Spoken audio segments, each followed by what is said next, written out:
జయ హో మాతా, జయ హో మాతా, జయ హో మాతా. అదిగో అది జిల్లెళ్లమూడిలో అమ్మకు నివాసమైన అందరింటి ముఖద్వారం. ఆ తర్వాత మనకు కనిపిస్తున్నది అమ్మ ఆలయం. అమ్మ నాన్నగారు తన అశేష సంతానానికి నిరంతరము ఆనందప్రదంగా దర్శనమిచ్చే శ్రీ అనసూయేశ్వరాలయం. ఆ పక్కనే మనకు గోచరిస్తున్నది హైమాలయం. తన కన్నబిడ్డను దేవతామూర్తిగా మలచి మానవాళికి అమ్మ ప్రసాదించింది. అది హైమాలయంగా రూపుదిద్దుకుంది. లోకం మీద అపారమైన వాత్సల్యంతో తన బిడ్డలందరినీ మహోన్నతులుగా తీర్చిదిద్దడానికి అనంతమైన తన వాత్సల్యాన్ని అమ్మ పంచిపెట్టింది. అమ్మ వాత్సల్యమే ఒక ఆలయంగా అమ్మ చిరకాలం నివసించిన వాత్సల్యాలయం. నిశ్చలమైన ధ్యానం ద్వారా మాత్రమే, నిర్మలమైన ప్రేమ ద్వారా మాత్రమే అమ్మను మనం చేరుకోగలం అని చెప్పడానికి వీలుగా ఏర్పాటైన ధ్యానాలయం అది. ప్రేమకు ప్రతిరూపంగా అవతరించి అందరినీ తన కన్నబిడ్డలుగా ప్రేమించి ఆ ప్రేమతత్వాన్ని తన సందేశంగా లోకానికి అందించిన వాత్సల్యామృత వర్షిణి అమ్మ. ఆమె జిల్లెళ్లమూడి అమ్మ. సేవ, ఆధ్యాత్మికత రెండు కళ్ళుగా, అవ్యాజ ప్రేమ హృదయంగా మానవుడు ఎదగాలని, మమతల పరిధిని దాటి అవధిలేని అనురాగ జలధిగా తాను రూపొందాలని తన జీవితాన్నే సందేశంగా ప్రసాదించింది ప్రేమమూర్తి అమ్మ.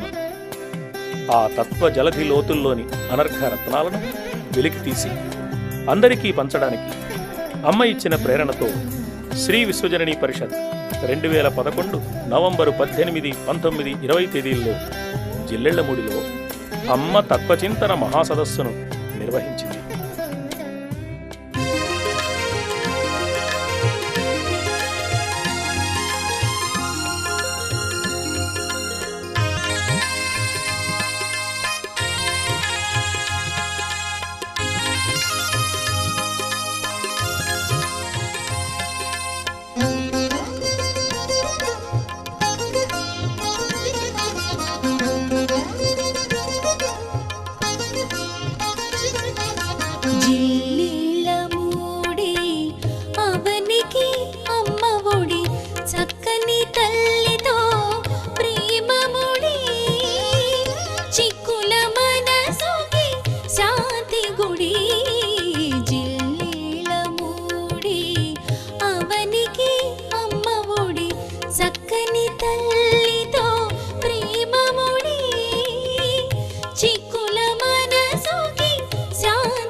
అదిగో సదస్సు ప్రారంభమైంది.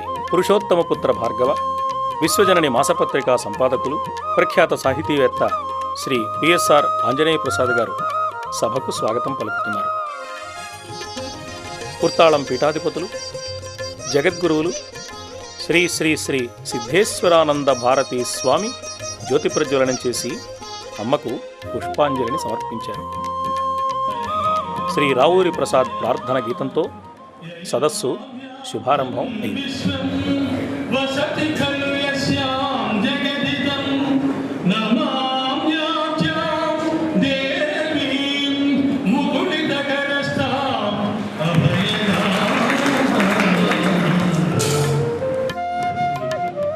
తొలి సమావేశానికి అధ్యక్షత వహించిన శ్రీ విశ్వజననీ పరిషత్ అధ్యక్షులు మాన్య సోదరులు శ్రీ ఎం దినకర్ గారు మాట్లాడుతూ, ఈ తత్వచింతన సదస్సు జిల్లెళ్లమూడిలో జరగాలనే సంకల్పం చాలా గొప్పదని, అసలు అమ్మ తత్వచింతన మనకు ఎంతైనా అవసరమని, అలాంటి చింతన ఒక్కరుగా కాక ఇలా సామూహికంగా సదస్సుల ద్వారా జరగడం విశేషమైన ప్రయోజనాన్ని కలిగిస్తుందని, దీని ద్వారా మనం ఎంతో నేర్చుకోవడానికి అవకాశం ఉంటుందని వివరించారు. ఈ తత్వ సదస్సులు, ఇలాంటి కృషి, ఈ పరిశోధనలు, అన్వేషణలు ఇవన్నీ ఏంటంటే మానవుడిని దత్తవార్ తత్వమసి అనే స్థాయికి తీసుకెళ్తారు. దీనికి శాస్త్రాలు, సనాతన ధర్మంలో ప్రవక్తలు, అవతారమూర్తులు, వేదాంతులు ఎంతోమంది ఎన్నో రకాలుగా చెప్తారు. అయితే మన అమ్మ వాటిని అన్నింటినీ కూలంకషంగా చిన్న పదాల్లో, చిన్న శబ్దాల్లో మనకి అందజేసింది. శ్రీ విశ్వజననీ పరిషత్ ప్యాట్రన్ అమ్మ రక్తమాంసాలను పంచుకుని పుట్టిన అనుంగుబిడ్డ శ్రీ బ్రహ్మాండం రవీంద్రరావు అన్నయ్య మాట్లాడుతూ, అమ్మలోని విశ్వమాతృత్వాన్ని, దివ్యత్వాన్ని తొలినాళ్లలోనే కొందరు సోదరులు గుర్తించారని, ఒక విధంగా చూస్తే తత్వచింతన ఆనాడే ప్రారంభమైందని వివరిస్తూ శ్రీ గుండేలరావు గారి వృత్తాంతాన్ని గుర్తు చేశారు. అమ్మ జీవిత మహోదధిలోని తరంగాలలో దాగి ఉన్న అనల్పమైన ప్రేమతత్వాన్ని వివరించారు. గుంటూరులో గుండేలరావు గారు ఉండేవారు. వారు పక్షవాతంతో బాధపడుతుండేవారు. 25 ఏళ్ళు ఆయన మంచంలో ఉన్నారు. అమ్మవారి దగ్గరికి వెళ్ళి సపర్యం చేసింది. అప్పుడు అమ్మ వయసు అయ్యాడు. ఆయన అమ్మను చూస్తే సాక్షాత్తు ఆయన ఇష్టదైవం రఘురాముడు అనుకున్నాడు.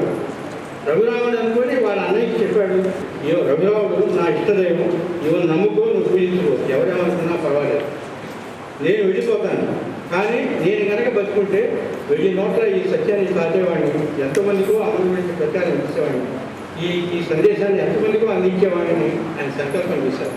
ఇది ఎందుకు చెప్తున్నానంటే, మనం చేస్తున్న ఈ సదస్సు కానీ, ఈ అమ్మ సందేశ ప్రచారం కానీ ఆనాడే సంకల్పం జరిగింది అని చెప్పడానికి చెప్పారు. ఈ సదస్సులకు రూపశిల్పిగా ఉన్న శ్రీ ఎస్ మోహనకృష్ణ గారు, శ్రీ విశ్వజననీ పరిషత్ కార్యదర్శి, తమ ప్రసంగంలో ఈ సదస్సు నిర్వహించడంలోని ఆంతర్యాన్ని వివరించారు. మతాన్ని ఉద్ధరించడానికి కాక మానవత్వాన్ని ఉద్ధరించడానికే వచ్చానని ప్రకటించిన అమ్మ తత్వాన్ని అధ్యయనం చేయడమే ఈ సదస్సు లక్ష్యమని, ఇది ప్రచార సదస్సు కాదు, అధ్యయన సదస్సు అని చక్కని వివరణ ఇచ్చారు. ముఖ్యంగా ఇది ప్రచార సదస్సు కాదు, అధ్యయన సదస్సు. అధ్యయనం అంటే ఏంటంటే, అసలు అమ్మ ఎందుకు ఏం చెప్పింది, తన జీవితం ద్వారా కొద్ది మాటల ద్వారా ఏం చెప్పింది, ఆ చెప్పింది మనం ఎంతవరకు అందుకున్నాం. అమ్మ ఇప్పుడు మనిషిలోని మానవతను తట్టి మేల్కొల్పి సంస్కారాన్ని, మంచి సంస్కారాలు ప్రవేశపెట్టింది. అది ఎవరికి వారికి బాగా అనుభూతమే. ఈ 26 సంవత్సరాల సుదీర్ఘ కాలం గడిచింది అమ్మ శరీర త్యాగం చేసి ఆలయ ప్రవేశం చేసిన తర్వాత.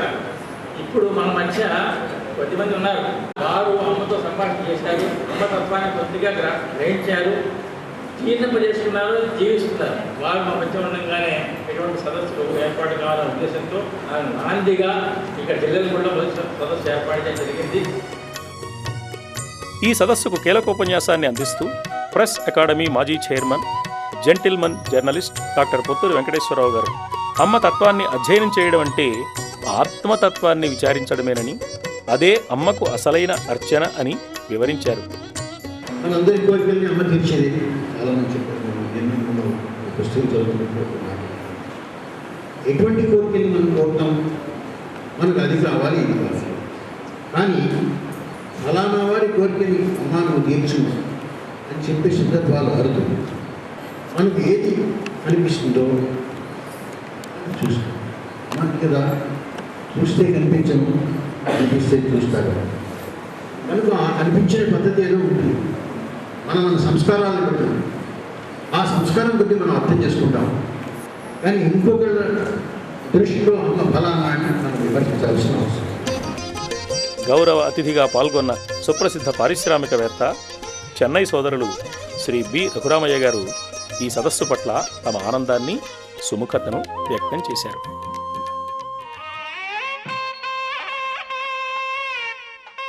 నవంబర్ 18వ తేదీ ఉదయం ప్రారంభమైన సదస్సు తొలి సమావేశంలో కుర్తాళం జగద్గురువులు శ్రీ శ్రీ శ్రీ సిద్ధేశ్వరానంద భారతీ స్వామివారు అమ్మ వాక్యాలు గ్రంథాన్ని ఆవిష్కరించి ఆశీస్సులు అందించారు.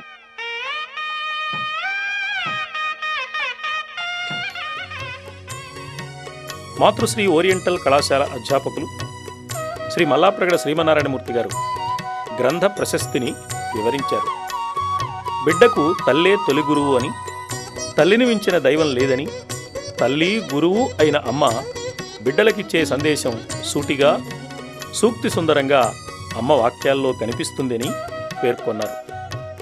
అనేక సందర్భాల్లో ప్రసంగవశాన అమ్మ నోట వెలువడిన ఈ ఆణిముత్యాలను సంకలనం చేసిన డాక్టర్ శ్రీపాద గోపాలకృష్ణమూర్తి గారికి మనమంతా రుణపడి ఉంటాము అని వివరించారు. అమ్మ దగ్గరకు చేరిన వారు ఎలా ఆలోచిస్తారు అంటే, ఏ దైవాన్ని ఏ గురువుని ఆశ్రయించిన వారైనా ఎలా ఉంటారో అమ్మ దగ్గరకు చేరిన వారు అలాగే ఉన్నారు అనిపిస్తుంది. ఇలా ఆర్తులు, అర్థార్థులు, జిజ్ఞాసులు, జ్ఞానులైన వారు అందరూ వారు ఏ తరహాకు చెందిన వారైనా వారందరూ తరించడానికి, సత్య సందర్శనం చేయడానికి, ఆత్మతత్వ అన్వేషణలో వారికి చక్కని మార్గదర్శనం చేయడానికి అనువైన తీరులో అమ్మ మన వాక్యాలను వెలువడించింది. మరి చాలామందికి ఆధ్యాత్మిక సాధన చేయాలనుకుంటే సంసారం కర్తవ్యం కదా, సంసార ధర్మ నిర్వహణలో ఆధ్యాత్మిక సాధనకు తీరుకుండడం లేదు అని కొందరు బాధపడుతూ ఉంటారు. సంకల్పమే సంసారం. నీ భావం వల్ల బంధం ఏర్పడుతుంది, కానీ భావము బంధం కానే కాదు. సంసారం పట్ల నీకున్న ఆలోచన, సంసార స్థితిగతుల పట్ల నీకున్న సంకల్పం కారణంగా అది నిన్ను బంధిస్తోంది, అది నీకు సంసారంగా మారుతోంది తప్ప మరొకటి కానే కాదు అని చిన్న మాటల్లో సామాన్యుడు కూడా అర్థం చేసుకోవడానికి వీలైన తీరులో సంకల్పమే సంసారం. మీ అమ్మ చెప్పిన ఒక అద్భుతమైన మాట. ఆ వెంటనే సదస్సు ప్రారంభమైంది. అదిగో తొలి సదస్సులో తొలి పత్రాన్ని సమర్పించిన మాతృశ్రీ ఓరియంటల్ కళాశాల తెలుగు శాఖాధ్యక్షులు డాక్టర్ బిఎల్ సుగుణ గారి ప్రసంగం అది. ఈనాడు వివాహ వ్యవస్థ విచ్ఛిన్నమైపోతోందని, వివాహ వ్యవస్థను గూర్చి అమ్మ ఇచ్చిన వివరణలు మనం గుర్తించవలసిన అవసరం ఉన్నదని, ఆచరణాత్మకంగా అమ్మ అందించిన సందేశాలు మనకు జీవనాధారాలని వివరిస్తూ కుటుంబ వ్యవస్థ నిలబడడానికి, సమాజం సుభిక్షంగా ఉండడానికి అమ్మ ఇచ్చిన సందేశం మనకు ఎలా ఉపయోగపడుతుందో సోదాహరణంగా ప్రసంగించారు.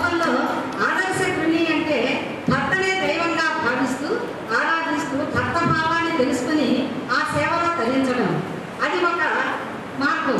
కానీ అమ్మ ఆదర్శం ఆ పరిధిలోనే ఆగిపోలేదు. పాతివ్రత్యానికి చర్మదశ, భర్త భార్యను అమ్మాని పిలవడం అని ఒక ఉన్నత లక్ష్యం వైపు సాగింది. మరి అమ్మ చెప్పినట్టుగా స్త్రీలందరూ భావం తెలుసుకుని, పురుషులందరూ బాధ్యత తెలుసుకుని, పరస్పర అవగాహనతో ఒకరికొకరు తోడు నీడగా ఉన్నప్పుడు అది అనుకూల దాంపత్యం అవుతుంది. అటువంటి వివాహ వ్యవస్థ సర్వాంగీనంగా శోభిల్లుతుంది. అటువంటి గృహమే స్వర్గసీమ అవుతుంది. మరి నా జీవితమే సందేశం అని చెప్పిన అమ్మ వైవాహిక జీవితం ఆదర్శానికి ఆచరణకి మధ్య సమన్వయాన్ని అందిస్తూ మనకు దర్పణమై నిలుస్తుంది.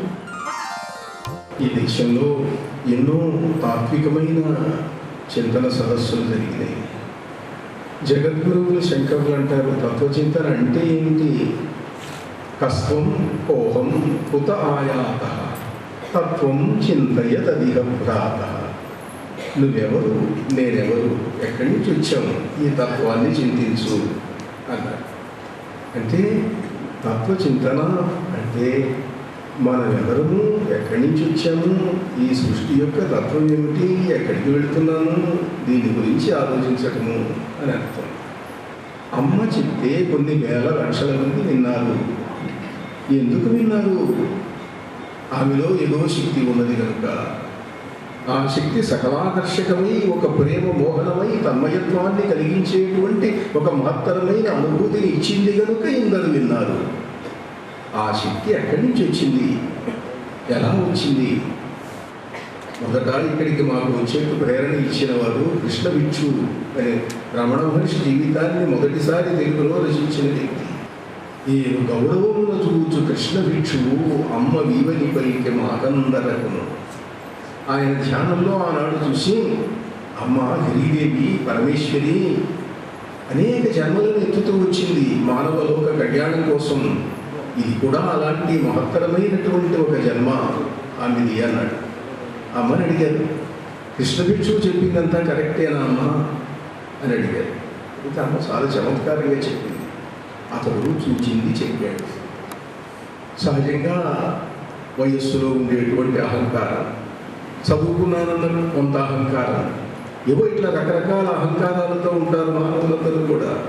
అందుకే నేను అన్నానప్పుడు, లోకములో ఎట్టులుండిన కానీ నీకడ బాలుడీ నిష్ఠాయుతుండు, ఏ చోట ఏ రీతి ఎసగిన కానీ నీచెంత వినయాన నిలుచు నీ తండ్రు, బహుజన్మముల నుండి బడలినవాడు, విహిత యోగమున వెలసినవాడు నేను నిత్య మాతగా తలచుతున్నాడు అని ఆ రోజుల్లో ఒక ఆవేశంతో, ఒక భావస్పందనతో రచించాడు. సంవత్సరాలు గడిచిపోయింది. అనంతమైనటువంటి ఒక శక్తి ప్రవాహంలో తేలియాడుతూ కొన్ని ఏళ్ళు గడిపాము. ఆ భౌతిక శరీరం ఆమె విడిచిపెట్టి వెళ్ళిపోయింది. భౌతిక శరీరం విడిచిపెట్టిన కొన్ని సంవత్సరాలకు నాకు అనిపించింది, అమ్మను చూడాలి. ఎలా చూడటం? ఒకనాటి అర్ధనిశా సమయంలో అమ్మను ఆవాహనం చేశాను. ఆమె వచ్చి ముందు నిల్చున్నది. నేనేదో అడుగుతున్నాను, నా సందేహాలమ్మా, నా తపస్సులో ముందుకు వెళ్ళాలి, నన్ను ఏం చేయమంటావు?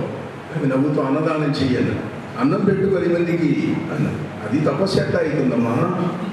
తపస్సు అంటే ఏదో పంచాగ్ని మధ్యలో ఉండాలి, ఎండాకాలంలో చలికాలంలో గొంతులోకి నీళ్లలో నిల్చోవాలా, ఇలాంటి కఠోరమైన తపస్సు చేయాలి. ఆ మార్గంలో ఇంకేదైనా సులువులు చెబుతావేమో, ఏ కొండ కోనకో, ఏ గుహాముఖంలోనో, ఎక్కడో ఏ నదీ తీరంలోనో, ఏ దివ్యక్షేత్రంలోనో తపస్సు చేయమని చెబుతావు అనుకుంటే ఆ 10 మందికి అన్నం పెట్టమంటారేమిటమ్మా అన్నారు. చిన్న మానవ సేవ వల్ల కూడా దివ్య జ్ఞానం వస్తుంది అన్నారు.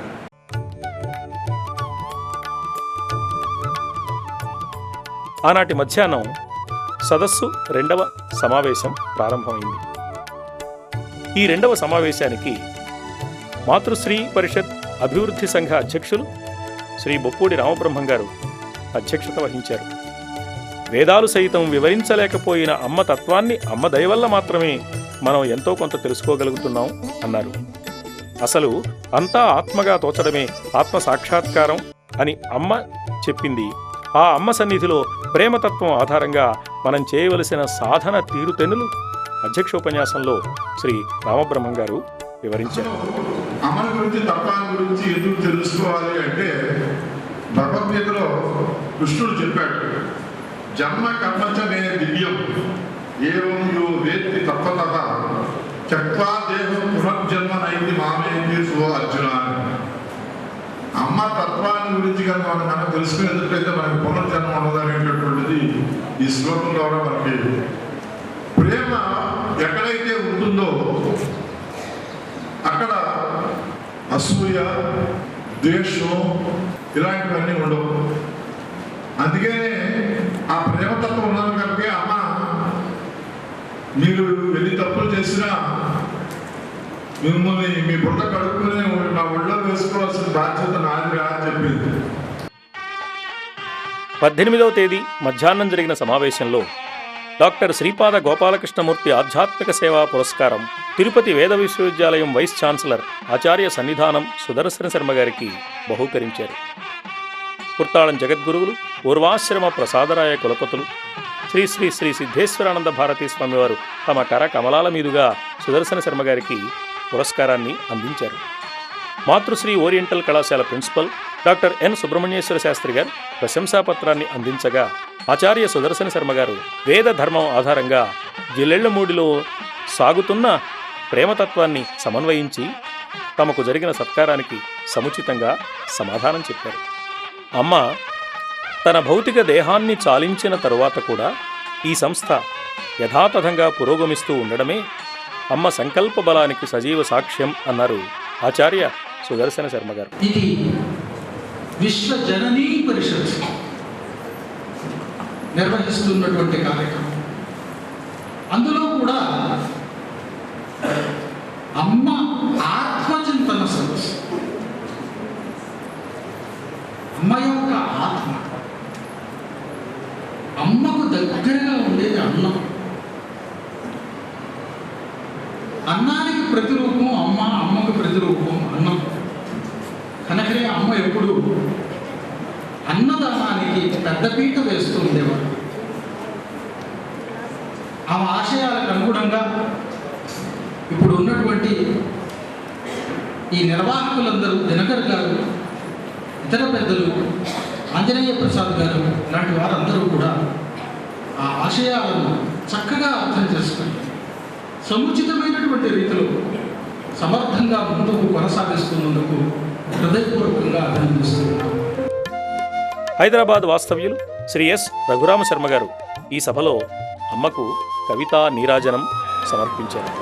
దైవము మనుషాకృతుని దాల్చిన రాగిట అమరూపమై పావన భారతీయ పరిపక్వ సుసంస్కృతి భావజాలమై జీవమే బ్రహ్మమందు భజించిన తత్వ ప్రబోధమాత్మమై జీవమే తత్బ్రహ్మమందు ప్రవచించిన తత్వ ప్రబోధమాత్మమై శ్రీవరదాయిని జనని శ్రీకై నెమ్మది కూడా కాని కంటిందొనరు మానసిక వేదనలన్నీ మారిపోవు ఏమందును లోకమీ వెగనియందును ఇల్లెల ముడి అమ్మరు. పొన్నూరు అమ్మ సేవానిలయం వ్యవస్థాపకులు శ్రీ పి ఆంథోనీ స్వామి గారు ఆనాటి మధ్యాహ్నం జరిగిన సదస్సులో శ్రీ అధరాపురపు శేషగిరిరావు ఆధ్యాత్మిక సేవా పురస్కారాన్ని సభాధ్యక్షుల చేతి మీదుగా అందుకుంటున్న దృశ్యం మనం చూస్తున్నాం. శ్రీ విశ్వజననీ పరిషత్ ప్రధాన కార్యదర్శి శ్రీ వైవి శ్రీరామమూర్తి గారు ప్రశంసాపత్రాన్ని సమర్పించారు. శ్రీ అధరాపురపు శేషగిరిరావు గారు ఆధ్యాత్మికంగా సేవాపరంగా జిల్లెళ్లమూడి ఎంతో ఉన్నతిని సాధించుకోవడానికి వీలుగా తొలినాళ్లలో ప్రాతిపదిక వేసిన సేవామూర్తి అని, వారి పేరు మీదుగా ఏర్పాటైన ఈ పురస్కారాన్ని అదే పొన్నూరులో సేవా సంస్థను దీక్షా దక్షతలతో నిర్వహిస్తున్న ఆంథోనీ స్వామి గారికి అందించడం ఎంతైనా సముచితంగా ఉంది అని వివరించారు. శ్రీ స్వామిగారు తాను నమ్మి ఆచరిస్తున్న సేవా కార్యక్రమాలను వివరించి ప్రేమమూర్తి అయిన అమ్మ సన్నిధిలో తనను సత్కరించినందుకు శ్రీ విశ్వజననీ పరిషత్ కార్యవర్గ సభ్యులందరికీ పేరు పేరున ధన్యవాదాలు తెలియజేశారు. మరి ఈ అమ్మ సేవా నిలయం స్థాపించాలనేటువంటి ఆలోచన రావడానికి అడుగడుగున ఈ చిన్నపిల్లలు ప్లాట్ఫారం మీద రైల్వే స్టేషన్లో అలాగే ఈ భిక్షాటం చేస్తున్నటువంటి పిల్లలు, అలాగే కొంతమంది చిన్న చిన్న పిల్లలు కానీ రోడ్ల కూడా కుప్పలో పడేసినటువంటి సందర్భాలు పేపర్లు టీవీలో కొన్ని కంటెదురుగా జరిగిన సందర్భాలు ఉన్నాయి. చాలా బాధేశారు. అలాంటి పిల్లలను చేరదీసి వారికి అక్షర జ్ఞానం నేర్పించి నాలాంటి కొంతమంది స్నేహితులు కలుపుకొని అట్లా చేయాలనేటువంటి సంకల్పంతో 2001 సంవత్సరంలో పొన్నూరులో అమ్మ సేవా నిలయం అనేటటువంటి నామకరణం చేసి స్థాపించాను. మరి అమ్మాని పెట్టడానికి కారణం ఏంటని కొంతమంది స్నేహితులు అడిగినప్పుడు ఈ భూమిని చూపించింది మొదటగా అమ్మాయి కాబట్టి మనం ఎన్ని జన్మలు ఎత్తినా కూడా రుణం తీర్చుకోలేనటువంటి అమ్మేను కాబట్టి ఈ సంస్థ అమ్మలాగా ఎంతో మంది బిడ్డలను చేరదీసి వారికి సేవ చేయాలనే ఉద్దేశంతో ఎలాంటి స్వార్థం లేకుండా ప్రేమతో చూసేటటువంటి శక్తి ఒక అమ్మకే చెందుతుందనేది నా ఉద్దేశం. అందుకని సంస్థ కూడా అమ్మ అని పెట్టాను. ఈ సదస్సులోనే ఆత్మానుభవానికి అమ్మ చూపిన సాధన మార్గాన్ని గురించి సోదాహరణంగా ప్రసంగిస్తూ తమ అనుభవాలు ఆధారంగా శ్రీ టి అప్పారావు గారు పత్ర సమర్పణం చేశారు. ఒకరోజు అమ్మ దగ్గరికి వెళ్ళి అమ్మా ఎవరినడిగిన సృష్టి ఎందుకు చేశాడు అని చెప్పారంటే ఇదంతా వాడి లీల అని అంటున్నారు. మరి నలుగురు ఆడపిల్లలు ఉన్నారు, పెళ్ళిళ్ళు చేయాలి, బాధగా ఉంది.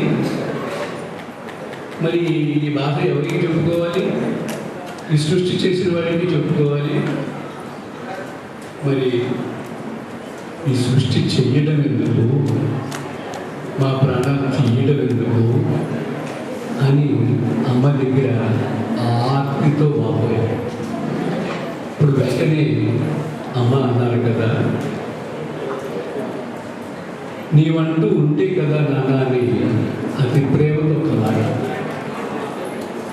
నాకు ఏమీ అర్థం కాదు. నీవంటూ ఉంటే కదా అని అంటుంది ఏంటమ్మా అని ఊరుకుంది. రెండో మాట మాట్లాడుతున్నా. మరొక మాట కూడా అమ్మ చెప్పినటువంటి మాటల్లో జ్ఞాపకం వచ్చింది. నీవు లేనప్పుడు ఉన్నది నేనే కదా. సరే, నీవు లేనప్పుడు ఉన్నది నేను అని అమ్మంటుందా?